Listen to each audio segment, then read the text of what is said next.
Hello everyone, কেমন আছেন? আমি ভালো আছি। আজকে আপনাদের সঙ্গে শেয়ার করছি প্রতিদিনকারই একটা রান্না, পনির আলু দিয়ে তরকারি। নিরামিষ দিনে আমাদের অনেক সময় ভাবতে লাগে যে কী রান্না করব, কি খাবো। তো ওই জন্য আজকে করছিও আমি, ওই জন্য আপনাদের সঙ্গে শেয়ারও করছি। খুব সিম্পলভাবে করব, একদম নিরামিষভাবে। তো সেটাই আপনাদের সঙ্গে শেয়ার করবো। প্রথমে আমি এই ননস্টিকের তাওয়া নিয়ে নিয়েছি। এতে অল্প করে একটু ঘি দিয়ে দেবো।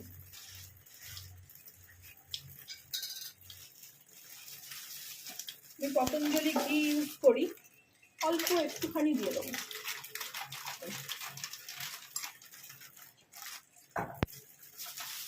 পনিরটা আমি একটু ভেজে নেব। তেলটা ঘিটা গরম হয়ে গেছে। পনিরটা আমি এই মেট্রো ডেয়ারির পনির নিয়েছি। এটা ব্লিঙ্কিট করলাম, ব্লিঙ্কিট থেকে আনালাম। এই যে মেট্রো। আর পনিরটা পুরো স্লাইসটাই আমি এইভাবে দেব। এইভাবে দিয়ে পনিরটাকে ভেজে নেব, তারপরে তাকে কাটবো। এক পিঠ খানিকক্ষণ ভাজবো, তারপরে আরেক পিঠ দেবো। এক পিঠটা 2 মিনিট ভেজে নিলাম, তারপরে আর একটা পিঠও আমি এই দেখুন সুন্দর ভাজা হয়ে যাবে। আমার মেয়ে একটু সবসময় বলি না, ও একটু তেলে ভাজা খেতে বেশি ভালোবাসে। না, আমার আবার পনিরটা না কাঁচা তরকারি বেশি ভালো লাগে। তো ওই জন্য আমি কাঁচা করতে চাই, ও আবার একটু ভাজা ভালোবাসে বলে আমি একটু এরকমভাবে ভেজে নিই। এবার কেটে ভাজতে গেলে দেখেছি ভেঙে যায় পনির অনেক সময়। তো এটা একটা সহজ ট্রিক্স যে গোটাই ভেজে নিলাম, তারপরে কেটে নিলাম। তো ওই পিঠটা ভেজে নিয়ে আমি ফেরত আসছি। এই দেখুন, এই পিঠটাও আমি ভেজে নিলাম। এবার এটাকে আমি সরিয়ে রাখবো, এর মধ্যেই থাক, কেটে নেবো। তেলটাও দিয়ে দেবো, মানে ঘিটাও দিয়ে দেবো। এদিকে কড়া বসিয়ে দিয়েছি, কড়াতেই রান্নাটা করব। ওই মাজার পর অনেক সময় অত চেপে মাজা যায় না, তো ওই হলুদ হয়ে যায়। দেখুন জলটা আমি ফোটাচ্ছি, এই জলটা আমি ফেলে দিয়ে তারপরে এর মধ্যে তেল দেবো। আর এদিকে আমি আলুও সেদ্ধ করে নিয়েছি। আর এই যে ঝুড়িটার কথা আপনাদের আগে বলছিলাম, এতে টমেটো, আদা আর কাঁচা লঙ্কা রেখেছি। এর মধ্যে একটু জিরে দেব, দিয়ে একটা মিহি পেস্ট বানিয়ে নেব। এই জলটাও ফুটে গেছে, এটাকে আমি ফেলে দেবো, দিয়ে তেল দেবো এতে। এই যে মশলা পিষে নিলাম, টমেটো, আদা, কাঁচা লঙ্কা আর জিরে। এবার এতে তেল দিয়ে দেবো। কড়াই গরম হয়ে গেছে। আলুটাও আমি সেদ্ধ করে নিয়েছি যাতে তাড়াতাড়ি হয়ে যায় জিনিসটা, আর বেশি তেলও না লাগে। আমি তেল তো কমই খাই। 2 পলাই তেল দিলাম। এতেও অল্প করে একটু জিরে ফোড়ন দেবো।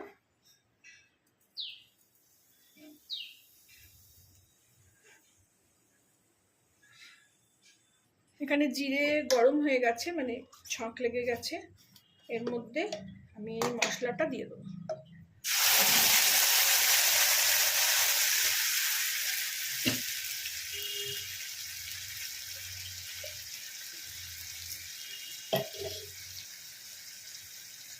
পনিরের আমার আরো দুটো তিনটে রেসিপি আছে চ্যানেলে।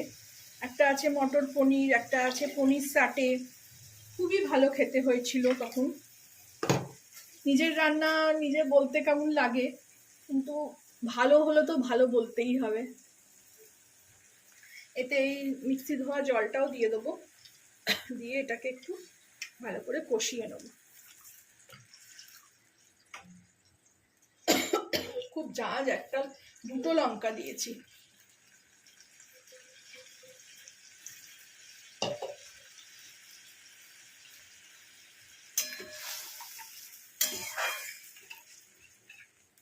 এর মধ্যে গুঁড়ো মশলাগুলো দিয়ে দেবো, আর এই 2টো কাঁচা লঙ্কা চিড়ে রেখেছি, এটাও দেবো।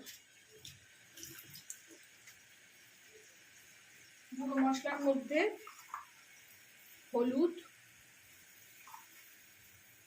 কাশ্মীরি লঙ্কার গুঁড়ো,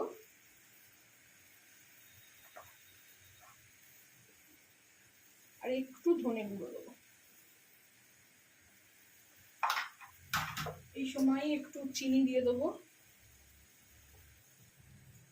পনিরের তরকারি একটু মিষ্টি মিষ্টি ভালো লাগে।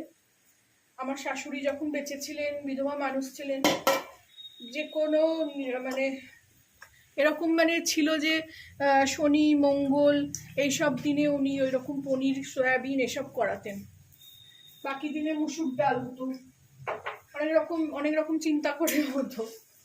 তো সোম বুধ শুক্র মুসুর ডাল মাছ এসব হচ্ছে, মুসুর ডাল যখন হবে তখন ওনার জন্য একটুখানি পনির হবে, সেটাই আবার পরের দিন একটু রেখে দেওয়া হবে। তো এই মশলাটা আমি ভালো করে কষিয়ে নিয়ে ফেরত আসছি। এই দেখুন অনেকক্ষণ কষিয়ে নিলাম। এর মধ্যে এবার সেদ্ধ করা আলুগুলো দিয়ে দেবো।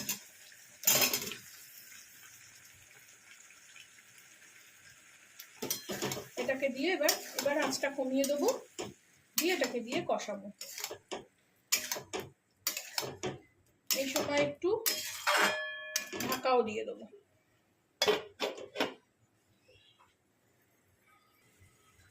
ফিরে আসলাম।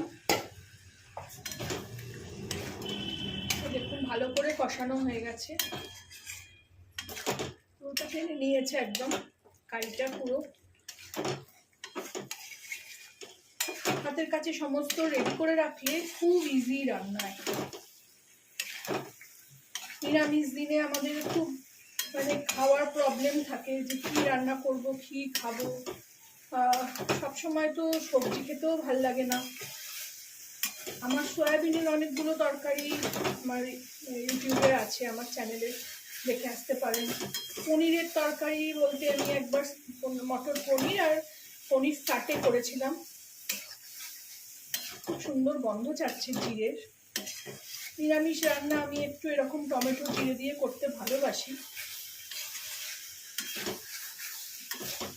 এরপরেতে ঝোল অনুযায়ী জল দিয়ে দেবো।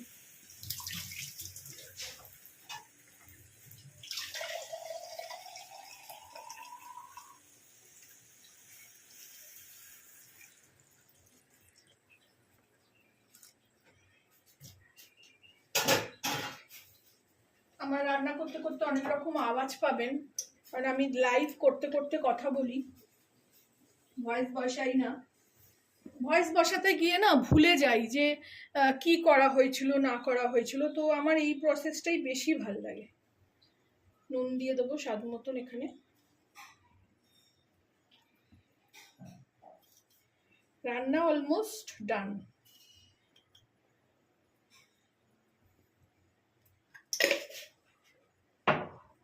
এটাকে নাড়িয়ে দেবো ভালো করে। কড়ার গায়ে লেগে থাকলেও আমার পছন্দ না।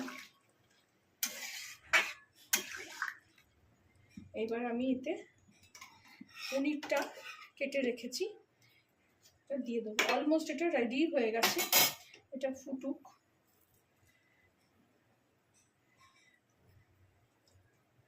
এই দেখুন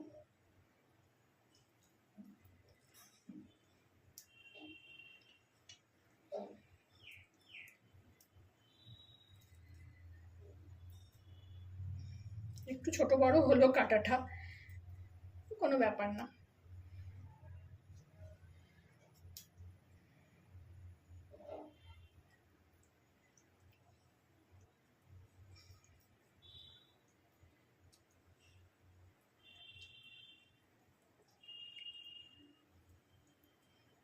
দিয়ে দিলাম সব পনিরগুলো। এবার এটা একটু ভালো করে ফুটে উঠলে এর থেকে 2 চামচ কাই নিয়ে এই ঘিটাও এর মধ্যে দিয়ে দেবো। আগে এটা হোক, এটাকে ঢাকা দিয়ে দিয়ে একটু বেশি নাড়াবো না।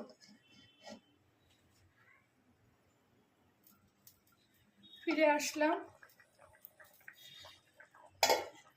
এখান থেকে একটু কাই এরকম তুলে এই ঘিটা এতে দিয়ে দেবো।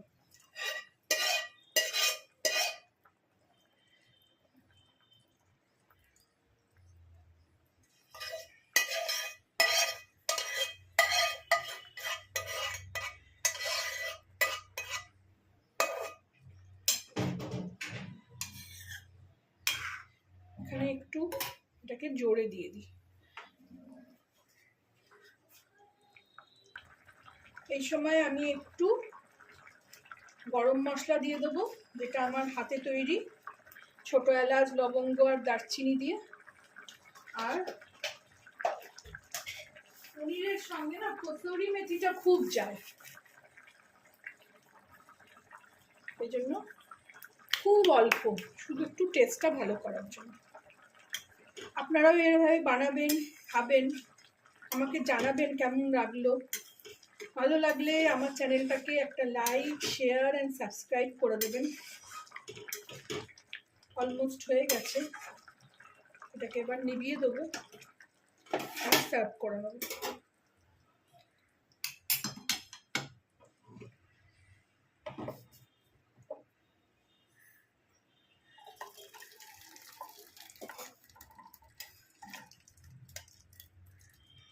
একটু ঝোল না রাখলে ভাত দিয়ে খাওয়া যাবে না, কারণ একটাই পদ করেছি আজকে।